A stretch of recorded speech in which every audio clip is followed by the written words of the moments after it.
Bismillahirrahmanirrahim. Elhamdülillah ve salatu ve selamu ala Resulillah ve ala alihi ve ashabihi ecmain ve men tebi'ahum bi ihsani ila yevmiddin.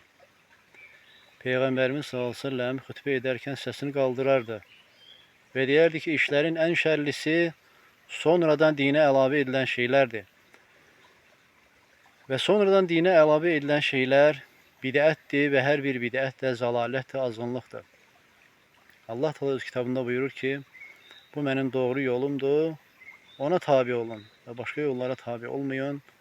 Ve Allah Teala öz kitabında başka ayette buyurur ki bugün sizin dininizi sizin için kamilleştirdim. Bu din kamildi.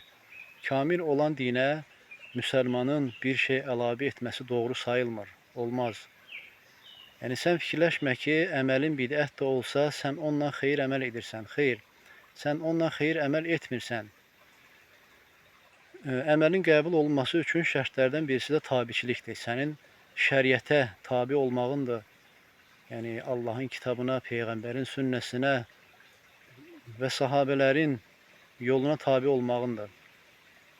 Əgər sən Allahın kitabında, Peyğəmbər sallallahu əleyhi və səlləmin sünnəsində və sahabələrin etmədiyi bir əməllər, etmədiyi şeyləri əgər edirsənsə, yəni sənin fikirləşmə ki, bu ilə Allaha yaxınlaşırsan və xeyir əməl edirsən. Xeyr, əsla elə deyil. Yəni indi kitab, sünnəni iddia eləyənlər çoxdur. Çoxları var, çox müsəlmanlar var ki, kitabı, sünnəni, Quran, sünnə iddia eləyir, lakin sahabələrin getdiyi yol üzərində olanlar azdır. Niyə sən sahabələrin yolu ilə getməlisən? Kitab və sünnəyə sahabələrin yanaşdığı kimi yanaşmalısan. Bu məsələ çox mühümdür.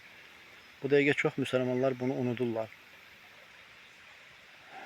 Çünki sahabələr Peyğəmbərin sallallahu əleyhi və səlləmin dizinin dibində elm alan, Peyğəmbərimiz sallallahu əleyhi və səlləmdən dini ən gözəl şəkildə götürən və bu ümmətin önündə gedənlərdir. Və biz ona görə də dinimizi onlardan götürməliyik. Yəni burada bidət deyildikdə mövzu yəni ibadət məsələlərindədir, yəni dünyavi işlərdə deyil. Ona görə ey müsəlman, ibadət edərkən çalış etdiyin əməlin sünnə üzərində, tabiçilik üzərində olsun. Tabiçilik üzərində olsun. Yəni dində olmayan bir şeylərlə Allaha yaxınlaşdığını zənn eləmə, fikirləşmə.